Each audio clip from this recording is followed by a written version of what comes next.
ಗೆಜ್ಜೆ ಸದ್ದಿಗೆ ಹೆದರಬೇಡಿ. ಮಾತಿಗಿಂತ ಹೆಜ್ಜೆಗಳಿಗೆ ಬೆಲೆ ಇರುವ ಕೋಣೆಯಲ್ಲಿ ಯಾರೂ ಓಡುವುದಿಲ್ಲ. ಆದರೂ ಎಲ್ಲರೂ ಕಾಲು ನೋವಿನಿಂದ ಹೊರಬರುತ್ತಾರೆ. ಈ ಕ್ಲೂಗೆ ಉತ್ತರ ಏನು ಅಂತ ಆಲ್ರೆಡಿ ಕಂಡುಹಿಡ್ದಿದ್ದೀರಾ ಅಂತ ಅನ್ಕೋತಾ ಇದ್ದೀನಿ. ನೀವು ಕೇಳ್ತಾ ಇದ್ದೀರಾ ಅಗನ್ಯ ಯೂಟ್ಯೂಬ್ ಚಾನಲ್ನಲ್ಲಿ ಪ್ರಸಾರ ಆಗ್ತಿರೋ ಅಂತಹ ಮಾಡ್ರನ್ ಮಂದಿಯ ಮುಂದಿನ ಅಧ್ಯಾಯ ನಿಧಿಯ ಬೇಟೆ 2. ಕ್ಲೂ ಕೇಳಿಯೇ ತಲೆ ಕೆರೆದುಕೊಂಡ ಕೌಶಿಕ್, ಈ ಕಾಲೇಜಲ್ಲಿ ಯಾವುದೇ ರೂಮ್ಗೆ ಹೋದ್ರೂ ತಲೆನೋವು ಬರುತ್ತೆ ನಿಜ, ಆದರೆ ಕಾಲ್ನೋವು ಯಾಕೆ ಬರಬೇಕು? ಇನ್ನು ಗ್ರೌಂಡ್ಗೆ ಹೋದರೆ ಬರಬಹುದು, ಸ್ಪೋರ್ಟ್ಸ್ ರೂಮ್ ಅಂತ ಇರುತ್ತಲ್ವಾ, ಅಲ್ಲಿ ಹೋಗಿ ನೋಡೋಣ ಎಂದನು. ನೋ ಬ್ರೋ, ಸ್ಪೋರ್ಟ್ಸ್ ರೂಮ್ಗೂ ಗೆಜ್ಜೆ ಸದ್ದಿಗೂ ಏನೂ ಸಂಬಂಧ ಇಲ್ಲ, ಇದು ಡ್ಯಾನ್ಸ್ ಕ್ಲಾಸ್ ಎಂದಳು ಚಿನ್ನು. ಆ್ಯಸಿಡ್ ಬಿದ್ದಿರುವ ಟಾಪಿಕ್ಕಿಂದ ಪೂರ್ತಿ ಹೊರಬರಲು ಪ್ರಯತ್ನ ಮಾಡುತ್ತಿದ್ದ ಅವಳು ಆಗ ಅಲ್ಲಿ ಮಾತನಾಡಲು ಹಿಂಜರಿಯಲಿಲ್ಲ. ಅದು ಅಲ್ಲದೆ ತನ್ನಿಂದಲೇ ಈ ತಂಡದ ಸಮಯ ಬಹಳಷ್ಟು ವ್ಯರ್ಥವಾಯಿತು ಎಂದು ಅವಳಿಗೆ ಅನ್ನಿಸಲು ಶುರುವಾಗಿತ್ತು. ಏಕೆಂದರೆ ಅದಾಗಲೇ ಬಿಳಿ ತಂಡವನ್ನು ಬಿಟ್ಟು ಮತ್ತೆರಡು ಬಣ್ಣದ ತಂಡಗಳು ಬಂದು ಮುಂದಿನ ಕ್ಲೂ ಹುಡುಕಿ ಹೊರಟಿದ್ದರು. ಕರೆಕ್ಟ್, ಕಮ್ ಲೆಟ್ಸ್ ಗೋ ಎಂದು ಎಲ್ಲರೂ ಡ್ಯಾನ್ಸ್ ಕ್ಲಾಸ್ ಇರುವಲ್ಲಿಗೆ ಓಡಿದರು. ನಿಜ ಹೇಳ್ರಿ ಟಾಪರ್, ಕಾಲಿಗೇನೂ ಆಗಿಲ್ಲ ತಾನೆ ಎಂದು ಕೇಳಿದವನ ಕಣ್ಣುಗಳಲ್ಲಿ ಕಾಳಜಿ ಉಕ್ಕುತ್ತಿತ್ತು.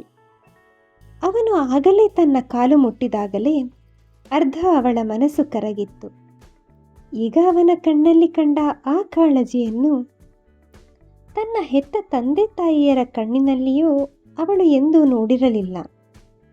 ಮನೆಯವರಿಂದ ಸಿಗದ ಪ್ರೀತಿಯನ್ನು ಹೊರಗಿನವರಿಂದ ಬಯಸುವುದು ಬಹಳ ಸ್ವಾಭಾವಿಕ ಸಂಗತಿ. ಆದರೆ ಅಂತಹ ನಿಜವಾದ ಪ್ರೀತಿ ಸಿಗುವುದು ಮಾತ್ರ ಅಪರೂಪದ ವಿಷಯ. ಇದನ್ನು ನೆನೆದೇ ಅವಳ ಕಣ್ಣಿನಂಚಿನಲ್ಲಿ ನೀರು ಜಿನುಗಿತ್ತು. ಹೇ, ಅದಕ್ಕೆ ಯಾಕೆ ಅಳ್ತೀರಾ? ಅಷ್ಟೊಂದು ನೋವಿದ್ರೆ ಈ ಗೇಮ್ನ ಅವರೇ ಕಂಟಿನ್ಯೂ ಮಾಡ್ಕೋತಾರೆ. ಬನ್ನಿ, ನಾ ಹಾಸ್ಪಿಟಲಿಗೆ ಹೋಗಿ ಬರೋಣ, ಹೆದರಬೇಡಿ ಎಂದನು ಅವಳ ಕಣ್ಣನ್ನೇ ನೋಡುತ್ತಾ. ಇಲ್ಲ ಇಲ್ಲ, ನೋವೇನೂ ಆಗ್ತಿಲ್ಲ, ಕಾಲಿನ ಮೇಲೆ ಬಾಟಲೆ ಬಿದ್ದಿದ್ದಕ್ಕೆ ಸ್ವಲ್ಪ ಊದ್ಕೊಂಡಿದೆ, ಬಿಟ್ಟರೆ ಆ್ಯಸಿಡಿಂದ ಏನೂ ತೊಂದರೆ ಆಗಿಲ್ಲ. ಡೈಲ್ಯೂಟ್ ಆ್ಯಸಿಡ್ ಅಲ್ವಾ, ಡಾಕ್ಟರ್ ಹತ್ರ ಹೋಗುವಂಥದ್ದೇನಿಲ್ಲ ಎಂದಳು. ಹಾಗಾದರೆ ಕಣ್ಣಿನಲ್ಲಿ ನೀರು ಏಕೆ ಎಂದು ಮತ್ತೆ ಕೇಳಲು ಅವನಿಗೆ ಮನಸ್ಸಾಗಲಿಲ್ಲ. ಏಕೆ ಕಣ್ಣೀರು ಬಂದಿರಬಹುದು ಎಂದು ಬಹುಶಃ ಅವನ ಮನಸ್ಸಿಗೂ ಅರ್ಥವಾಗಿರಬಹುದು. ಪರಿಸ್ಥಿತಿಯನ್ನು ಹೀಗೆ ಬಿಟ್ಟರೆ ಎಲ್ಲಿ ಅಳುತ್ತಾ ಅಲ್ಲೇ ಕುಳಿತು ಬಿಡುತ್ತಾಳೋ ಎಂದು ಯೋಚಿಸಿದವನು ಸ್ವಲ್ಪ ಪರಿಸರವನ್ನು ತಿಳಿಯಾಗಿಸಲು, ನೋಡಿ, ಮುಂಗಾರು ಮಳೆಯಲ್ಲಿ ಗಣೇಶ್ ಪೂಜಾ ಗಂಧಿನ ಹೊತ್ಕೊಂಡೋದಂಗೆ ನಾನು ನಿಮ್ಮನ್ನು ಎತ್ಕೊಂಡು ಡ್ಯಾನ್ಸ್ ರೂಮ್ಗೆ ಹೋಗಬೇಕು ಅನ್ನೋದಾದರೆ ಹೇಳಿ, ಅದೆಲ್ಲ ಮಾಡೋಣ ಎಂದನು. ಅಯ್ಯೋ, ಅದೆಲ್ಲ ಏನು ಬೇಡ, ನಾನಿನ್ನೂ ಬದುಕಿ ನೀಟ್ ಎಕ್ಸಾಮ್ ಬರೆದು ಡಾಕ್ಟರ್ ಆಗಬೇಕು ಅಂದ್ಕೊಂಡಿದ್ದೀನಿ, ನನ್ನ ಈಗಲೇ ಪರ್ಮನೆಂಟ್ ಪೇಷಂಟ್ ಮಾಡಬೇಡಿ ಎಂದಳು ನಗುತ್ತಾ. ಸದ್ಯ ನೀವು ನಕ್ಕಿದ್ದೆ ಸಾಕು, ಬನ್ನಿ ಎಂದು ಹೇಳಿ ಮುಂದೆ ಹೆಜ್ಜೆ ಹಾಕಿದನು. ಡ್ಯಾನ್ಸ್ ರೂಮಿನ ಒಳಗೆ ಅದಾಗಲೇ ಪ್ರವೇಶ ಪಡೆದ ಬಿಳಿ ಟೀಮಿನ ಇತರ ಸದಸ್ಯರು ಅಲ್ಲಿದ್ದ ಸೀನಿಯರ್ಸ್ ಹೇಳಿದಂತೆ ಅವರು ಕೊಟ್ಟ ಹಾಡಿಗೆ ನೃತ್ಯ ಮಾಡುತ್ತಿದ್ದರು. ಡ್ಯಾನ್ಸ್ ಮಾಡಿದರೆ ಮಾತ್ರ ನಿಮಗೆ ನೆಕ್ಸ್ಟ್ ಕ್ಲೂ ಕೊಡ್ತೀವಿ ಅನ್ನೋದೇ ಅಲ್ಲಿಯ ಕಂಡೀಷನ್ ಆಗಿತ್ತು. ಅದನ್ನು ನೋಡಿದ ಚಿನ್ನು, ಸದ್ಯ ಆಗೋದೆಲ್ಲ ಒಳ್ಳೆಯದಕ್ಕೆ, ನಾವು ಲೇಟಾಗಿ ಬಂದಿದ್ದರಿಂದ ಈ ಡ್ಯಾನ್ಸ್ ಮಾಡೋ ಟಾಸ್ಕಿಂದ ತಪ್ಪಿಸ್ಕೊಂಡ್ವಿ ಎಂದಳು. ಅಯ್ಯೋ, ಇನ್ನೊಂದು ಸ್ವಲ್ಪ ಬೇಗ ಬಂದಿದ್ರೆ ಈ ದಂತದ ಗೊಂಬೆ ಜೊತೆ ಒಂದೆರಡು ಸ್ಟೆಪ್ ಆದರೂ ಹಾಕ್ಬೋದಿತ್ತು, ಎಲ್ಲ ನನ್ನ ದುರದೃಷ್ಟ ಎಂದುಕೊಂಡ ಆದಿ. ಇವನ ಸಪ್ಪೆ ಮುಖವನ್ನು ನೋಡಿ ಏನಾಯಿತು ಎಂದು ಕೇಳಬೇಕು ಎನ್ನುವಷ್ಟರಲ್ಲಿ ಏನೋ ಹೊಳೆದಂತಾಗಿ ಅವನ ಕೈ ಹಿಡಿದು ಡ್ಯಾನ್ಸ್ ಕ್ಲಾಸಿನಿಂದ ಹೊರಗೆ ಬಂದ ಅವಳು, ಅವರೇನಾದರೂ ನಮ್ಮನ್ನು ನೋಡಿಬಿಟ್ರೆ ನಾವು ಅದೇ ಟೀಮ್ನವರು ಅಂತ ನಮಗೂ ಡ್ಯಾನ್ಸ್ ಮಾಡಿಸ್ಬಿಡ್ತಾರೆ, ಸದ್ಯಕ್ಕೆ ನಾವು ಇಲ್ಲಿರೋದೇ ಒಳ್ಳೆಯದು ಎಂದಳು. ಎಲ್ಲಿ ಅವರ ಕಣ್ಣಿಗೆ ಬೀಳುತ್ತೇವೋ ಎಂಬ ಭಯದಲ್ಲಿ ಆತುರವಾಗಿ ಅವನ ಕೈ ಹಿಡಿದು ಹೊರಬಂದಳು. ತಾನಾಗೇ ಅವನ ಕೈ ಹಿಡಿದಿದ್ದನ್ನು ನೆನೆದು ಮುಜುಗರದಿಂದ ಕೆಂಪೇರಿತು ಅವಳ ಕೆನ್ನೆ. ಮೊದಲಿಗೆ ಅವಳು ಕೈ ಹಿಡಿದಾಗ ಅವನಲ್ಲಿ ಕೋಟಿ ಮಿಂಚುಗಳ ಸಂಚಾರವೇನೂ ಆಗಲಿಲ್ಲ. ತನ್ನ ಇತರ ಗುಂಪಿನ ಇತರ ಗೆಳತಿಯರು ಅವನೊಟ್ಟಿಗೆ ಈ ರೀತಿ ವರ್ತಿಸುವುದು ಹೊಸದೇನೂ ಆಗಿರಲಿಲ್ಲ. ಆದರೆ ಕೈ ಹಿಡಿದ ನಂತರ ಅವಳು ಪಟ್ಟ ಮುಜುಗರ, ನಾಚಿಕೆಯನ್ನು ಕಂಡ ಅವನಲ್ಲಿ ಹೊಸ ಭಾವನೆ ಯಾವುದೋ ಹುಟ್ಟುಕೊಂಡಂತಾಯಿತು. ಅಷ್ಟರಲ್ಲಿ ತಮ್ಮ ದೊಂಬರಾಟ ಮುಗಿಸಿ ಹೇಗೋ ಸೀನಿಯರ್ ಕೈಯಿಂದ ಮುಂದಿನ ಕ್ಲೂ ಪಡೆದ ತಂಡದ ಇತರ ಸದಸ್ಯರು ಹೊರಬಂದರು. ಅಲ್ಲಿ ಮುಖ ಕೆಂಪಗೆ ಮಾಡಿಕೊಂಡು ನಿಂತಿದ್ದ ಇವರನ್ನು ಕಂಡು ಪಾಪ ಕಾಲಿಗೆ ಪೆಟ್ಟಾಗಿದ್ದರಿಂದ ನಿಧಾನಕ್ಕೆ ನಡೆದು ಬಂದಿರಬೇಕು ಎಂದೇ ಭಾವಿಸಿ, ನೋಡು ಬ್ರೋ, ನಾವು ಮಸ್ತ್ ಡ್ಯಾನ್ಸ್ ಮಾಡಿ ಇನ್ನೊಂದು ಕ್ಲೂ ತಗೊಂಡೇ ಬಂದ್ವಿ ಎಂದು ಕ್ಲೂ ಚೀಟಿಯನ್ನು ಆದಿಯ ಕೈಗಿಟ್ಟ ತರುಣ್. ಕ್ಲಾಸ್ಗಿಂತ ಇಲ್ಲಿಯೇ ಅಟೆಂಡೆನ್ಸ್ ಜಾಸ್ತಿ. ಇಲ್ಲಿ ಹಣ ಕರಗುತ್ತದೆ, ಹೊಟ್ಟೆ ಮಾತ್ರ ತುಂಬುತ್ತದೆ. ಕ್ಲೂ ಓದಿ ಮುಗಿಸುವಷ್ಟರಲ್ಲಿ ಈಗಲಾದರೂ ನನ್ನ ಮಾತು ಕೇಳಿ ಕ್ಯಾಂಟೀನ್ಗೆ ಹೋಗೋಣ ಎಂದನು. ಅಂತೂ ನಿನಗೆ ಕ್ಯಾಂಟೀನ್ಗೆ ಹೋಗೋ ತನಕ ಸಮಾಧಾನ ಇಲ್ಲ. ಸರಿ ಬಾ ಹೋಗೋಣ ಎಂದಳು ಸಾಕ್ಷಿ. ಡ್ಯಾನ್ಸ್ ಕ್ಲಾಸಿಂದ ಕ್ಯಾಂಟೀನ್ಗೆ ಹೆಚ್ಚಿನ ದೂರವೇನೂ ಇರಲಿಲ್ಲವಾದ್ದರಿಂದ ಆದಷ್ಟು ಬೇಗನೆ ಕಾಲೇಜ್ ಕ್ಯಾಂಟೀನನ್ನು ತಲುಪಿತು ಬಿಳಿ ತಂಡ. ಅವರ ಬರುವಿಕೆಗೆ ಮುಂಚೆಯೇ ಅಲ್ಲಿ ನೀಲಿ ತಂಡದ ಸದಸ್ಯರು ಸೀನಿಯರ್ಸ್ ಕೊಡುತ್ತಿದ್ದ ಟಾರ್ಚರ್ ಅಲ್ಲ, ಟಾಸ್ಕನ್ನು ಮುಗಿಸಲು ಹೆಣಗಾಡುತ್ತಿದ್ದರು.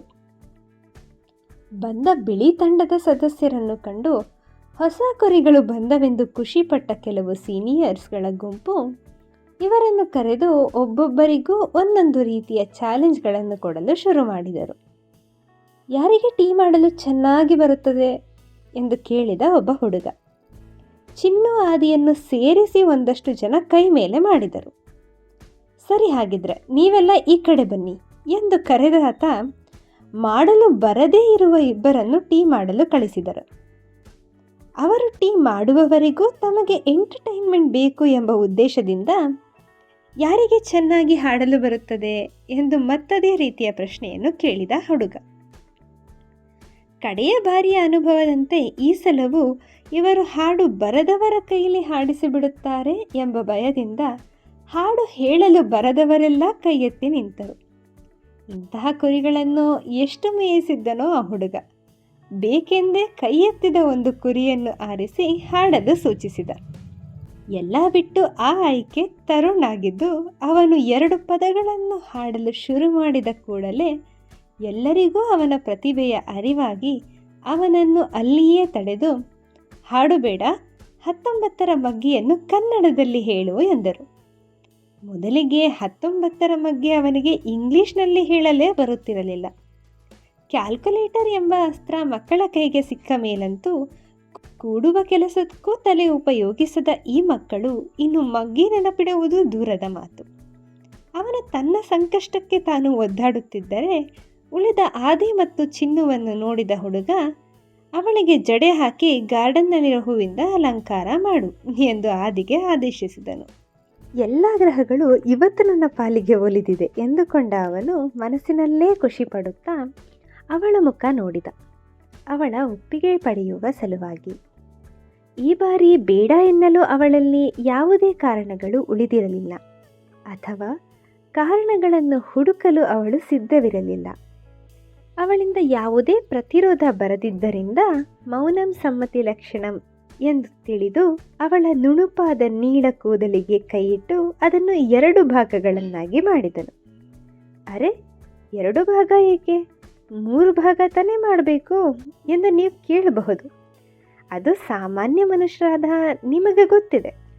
ಆದರೆ ಆ ಅದ್ಭುತ ಆದಿಗೆ ಆ ವಿಚಾರವೂ ತಿಳಿದಿರಲಿಲ್ಲ. ಮಾಡಿದ 2 ಭಾಗವನ್ನು ಒಂದರ ಮೇಲೊಂದರಂತೆ ಹಾಕಿ ತಿರುವಿ ನುಣುಚಿ ಹೇಗೋ ಮಾಡಿ ಮುಗಿಸಿದನು. ಅವನ ಈ ಸಾಹಸ ಕಾರ್ಯ ಮುಗಿಯುವಷ್ಟರಲ್ಲಿ ರುಚಿಯಾದ ಟೀ ತಯಾರಿಸಿತ್ತು ಇವರ ತಂಡ. ಅದನ್ನು ಮಾಡುವ ಟಾಸ್ಕ್ ಇವರಿಗೆ ಸುಲಭವೇ ಆಗಿತ್ತು. ಆದರೆ ಅದನ್ನು ಇವರೇ ಕುಡಿಯಬೇಕಾಗಿ ಬಂದದ್ದು ಅಷ್ಟು ಸುಲಭವಾಗಿರಲಿಲ್ಲ. ಮಾಡಿದ್ದುಣ್ಣೋ ಮಾರಾಯ ಎಂದು ಹೇಗೋ ಬಾಯಲ್ಲಿ ಟೀ ಹಾಕಿ ನುಂಗಿದ ಇವರು ಮುಂದಿನ ಕ್ಲೂ ಗಿಟ್ಟಿಸಿಕೊಂಡರು.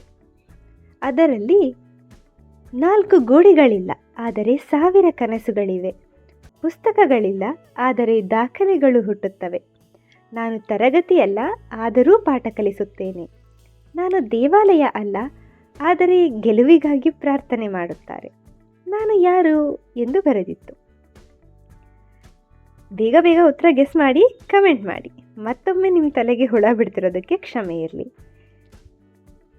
ಕಥೆಯನ್ನು ಪೂರ್ತಿ ಕೇಳಿದ್ದಕ್ಕಾಗಿ ಧನ್ಯವಾದಗಳು. ಮುಂದಿನ ಸಂಚಿಕೆಯಲ್ಲಿ ಏನಾಗುತ್ತೆ ಅಂತ ತಿಳ್ಕೊಳ್ಳೋ ಕುತೂಹಲ ಇದ್ದರೆ ಬೇಗ ಬೇಗ ಸಬ್ಸ್ಕ್ರೈಬ್ ಮಾಡ್ಕೊಳ್ಳಿ.